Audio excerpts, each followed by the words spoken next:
How to install Aurora Store on Android for Google Play Store apps. Hello everyone, welcome to this channel. I'm Emily and I'm here to help you out today. So without any delay, let's get started.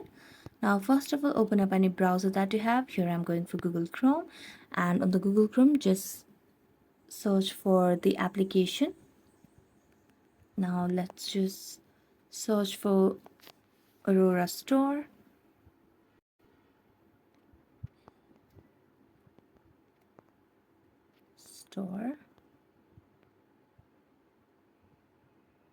So here you can see the official website. Now to download this, what you can do is you can just search for Aurora Store download, and you will be able to see different options available for you to download this application. You can choose any of them. I'm going to choose this one for my convenience.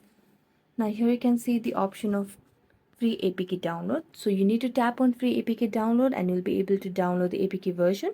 And after installing this APK version, you'll be able to have that application on your device. So thank you so much for watching this video. If you enjoyed it, don't forget to like, subscribe and hit the bell notification for more updates. That's it for today. See you next time.